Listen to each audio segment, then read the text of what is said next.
All right, moving right along in part 3. This is section 8 of the Doctrine and Covenants.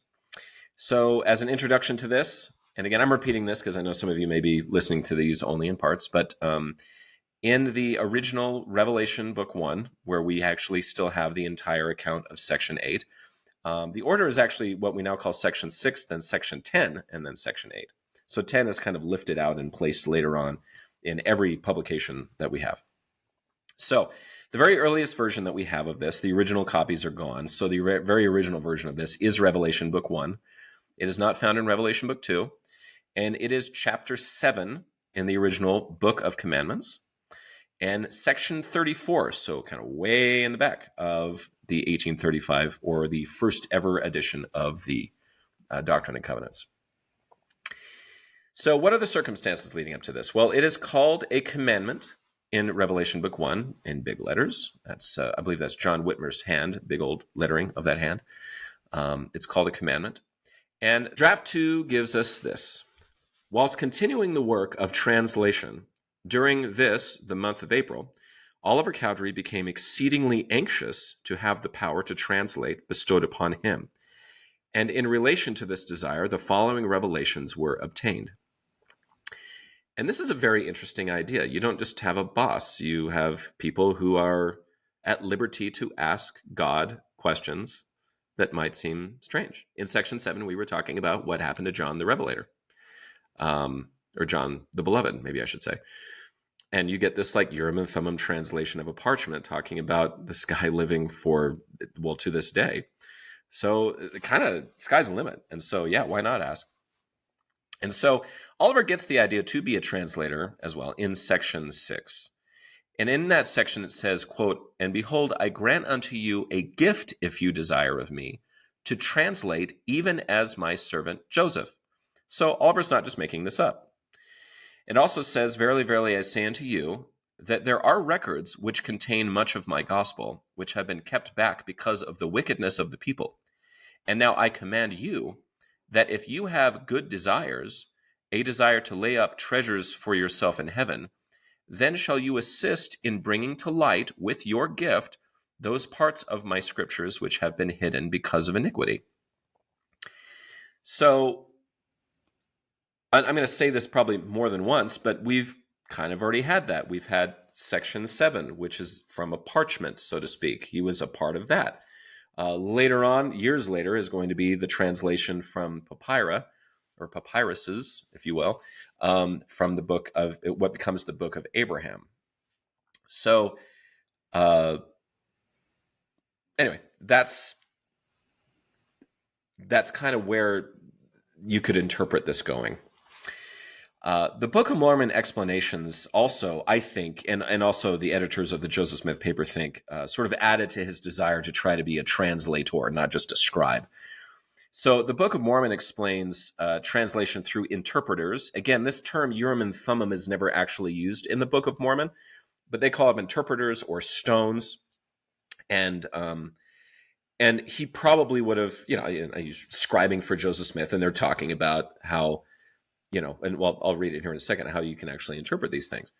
And just so that you know, this is found in Mosiah chapter 8, as we have it now, Mosiah chapter 8, 9, and 11 through 19. And if you're looking for this in the original Book of Mormon manuscript, you're not going to find it. So there's a lot of damage. And of the things that were lost, all of the Book of Mosiah was lost.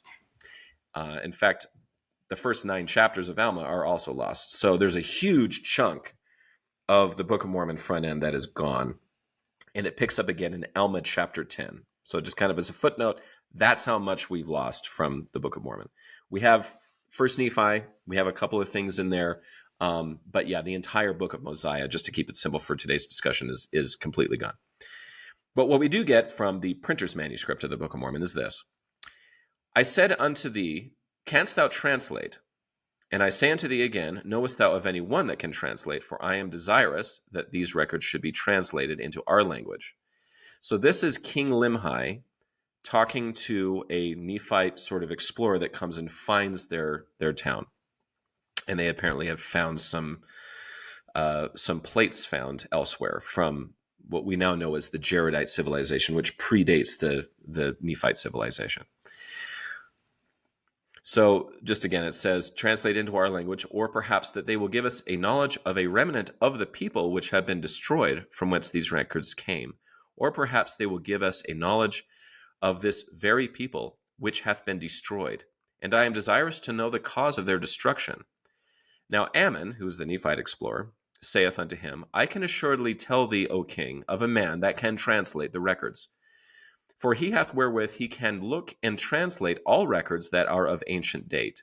And it is a gift from God, and the things are called interpreters, and no man can look in them except he be commanded.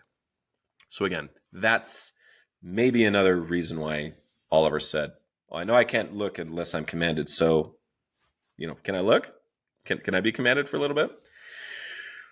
So that is from the printer's manuscript of the Book of Mormon. So just a couple of, again, there's an entire revelation telling Oliver that he's going to be a part of this. There's parts of the Book of Mormon that they're translating that describe the translation process. He's right there. He's scribing stuff. So it would make sense that he would ask this question. Section 8, though, I'm actually going to do a little rare thing. I'm actually going to get into the section itself, because there's something in here that and this is one of the reasons why I've been very interested in doing a Joseph Smith Papers specific look at revelations in church history, is because there are some changes. So here you go. Here's a change. There are two gifts spoken about in section 8. One is his ability to translate, or if you will, to revelate, that he can be also a revelator. And the other one is called the sprout. So here we go. The revelation, we get this from the historical introduction in Documents Volume 1 for Section 8. So I'm out of Volume 1 of the document series. The editors say this: the revelation featured below assured Cowdery that he could translate if he asked with an honest heart and with faith. And it declared, behold, I will tell you in your mind and in your heart by the Holy Ghost. By implication, the revelation indicated that the gift to translate was not unlike other spiritual gifts that he possessed. Cowdery's first gift, according to this text, was the spirit of revelation. The same spirit by which Moses brought the children of Israel through the Red Sea on dry ground. Cowdery's second gift was identified as the gift of working with the sprout, or rod. Like many of his contemporaries, Cowdery probably used divining rods to find water or minerals, and through this gift may have been a, quote, thing of nature. The revelation confirmed it was also a gift from God.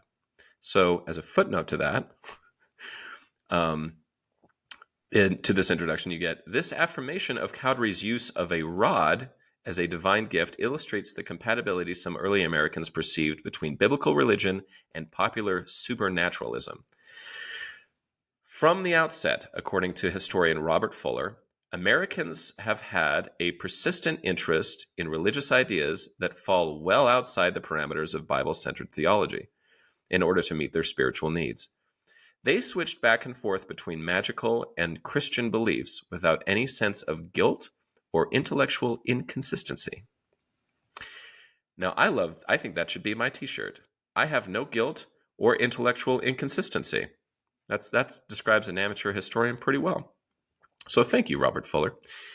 Anyway, so what we get, and I'll show them to you here. So Section 8 and a few of the changes, and what do they look like, and who changed them? It's kind of fun. This is what's fun about reading early church history stuff. So Revelation Book 1 is the earliest extant copy of this revelation. The original is lost. So from 1835 to the modern publication in 2013, so right now, Section 8, Oliver has two gifts, which is the gift to translate, or revelation, and the gift of Aaron, including, quote, holding the gift of Aaron in his hand. That's how we have it in the 2013 edition of Section 8. However, here's the Revelation Book 1 original text, is written by John Whitmer. This is John Whitmer's hand. Says, "Oh, remember these words and keep my commandments. Remember, this is thy gift. Now this is not all, for thou hast another gift, which is the gift of working with the sprout. Behold, it hath told you things. Behold, there is no other power save God that can cause this thing of nature, to work in your hands, for it is the work of God, and therefore whatsoever you shall ask to tell you by that means, that will he grant unto you, that you shall know. Remember that without faith you can do nothing. Trifle not with these things. So the original is not Aaron, it's actually Sprout. In these, and so just to show you, if you were to look at the original publication, like the actual book, go out and buy the book, right? What's cool about it is that they color code different, on the transcription, they color code whose handwriting it might be. And in this case, it is modified in Revelation Book 1 by the hand of Sidney Rigdon. So how the publication looks is this purple handwriting is Rigdon's hand. And he is the one, as you can see, scratches out Sprout and puts rod and thing of nature, right? So the Book of Commandments shows rod of nature. That's the original version of that. So what did we publish originally? It wasn't Sprout. Sprout was actually never published. It was only written in the Revelation books. But if you look in the Book of Commandments, 1833, it says rod of nature. In the 1835 edition to this day, so every copy of the Doctrine and Covenants from 1835 to today, it says gift of Aaron. And that's it. So if you've ever wondered why, like, what does he mean by holding the gift of Aaron in your hand? Apparently he was actually referring to what they're calling a divining rod that was telling Oliver Cowdery stuff. We don't really have much of a history about what that was, but that's apparently how it was used. And it seems to be verified by the Lord in this revelation. So where do we get this from? Why Sprout to rod to Aaron? If you don't know, there is a significant story, and it's found in Numbers 17. So again, this is an Old Testament reference. And as far as I can tell, there are no references to sprouts or rods or anything like that in the Book of Mormon. So I don't think they got it from there. That's, again, amateur historian here, best guess. But Numbers chapter 17 talks about Aaron's rod. So there was an uprising amongst the children of Israel. And a rod in Hebrew culture kind of meant that you're the leader, right? And we use this even in artistic depictions of Jesus Christ today. He'll hold a shepherd's staff or some sort of a long stick, kind of indicating that he's the leader and he's the one that's going to show us the way. And so obviously Moses had his, which if you've seen any depiction or if you look at anything, that rod is passed back and forth between Moses and his brother Aaron.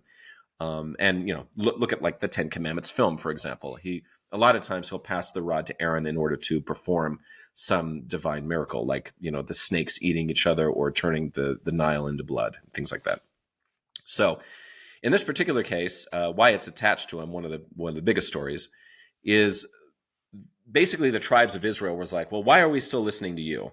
You know, how are we supposed to know that you're still in authority? We all have rods. So do you. What are we doing here?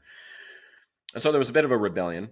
And so the game was, you know, okay, everybody bring your staff, like all the princes of the children of Israel, they call them, bring your staff into the tabernacle, and whichever one sprouts or is alive, let that be known, they are the ones. And Aaron was representing the tribe of Levi. He brings in his rod, sets it in the tabernacle, and the next day, his rod sprouts and actually sprouts almonds. And these almonds are kept, and it settles the question, right? And there's some artistic depictions of what this looks like from different cultures, from especially Europe and other etchings and things like that. But his one sprouts, and you get almonds out of it. And so Aaron's rod that sprouted is actually placed in the Ark of the Covenant. And the almonds that came from Aaron's rod are also placed in the Ark of the Covenant, as sort of as a divine manifestation that Aaron was indeed the leader of the tribe of Israel, or the tribe of Levi, and they were kind of spiritually in charge of the children of Israel. You know, you can go back to Exodus chapter 4, verses 1 through 5, talking about Moses' rod, you know, gets turned into a snake, and that's the authority, and, you know, it's kind of passed back and forth. And a lot of people think that you could still call that Aaron's rod getting passed back and forth. Now, there's a lot of other stories. There's some sort of rabbinical and Talmudic texts that talk about what the rods could have been. I mean, some are even saying that Adam had one, and this authoritative staff was passed down through the patriarchs. I'm not really going to get into that because I don't want to get too far off topic, but that is apparently why early Americans at this time seemed to believe in divining rods, and why it was translated into Aaron, because Aaron also had this rod that sprouted. So there you go. Sprouts, rods, and gifts of Aaron. That's where that comes from. So a footnote in the volume 1 of documents says this: in preparation of the text of Revelation Book 1 for publication, Sidney Rigdon replaced sprout with rod. Green, flexible shoots or rods cut from hazel, peach, or cherry trees were sometimes used as divining rods. So it could have just been like I said, a branch from a tree, a sprout from a tree. One of the things another footnote here before we get into that is in preparing the text for publication, Sidney Rigdon replaced thing of nature with rod, and the editors of the Book of Commandments retranslated of nature, so that phrase read rod of nature. So, and that's the last time you ever see it. After that, it's just the gift of Aaron. I love this footnote, though, that also the editors from the Joseph Smith papers put together. It says, accounts of how divining rods were held and how they functioned were prevalent in 1820s America. Wrote one skeptic, so let's get an alternative view here. To use the divining rod, the hands were spread with the palms upward and the thumbs pointing out. When the ends of the forks were grasped by closing the fingers, and the rod is carried along perpendicularly over the ground to be explored, the practitioners pretend that on arriving over water or a mass of precious ore, the top of the rod will bend over and point at it. So, a non-believer's view.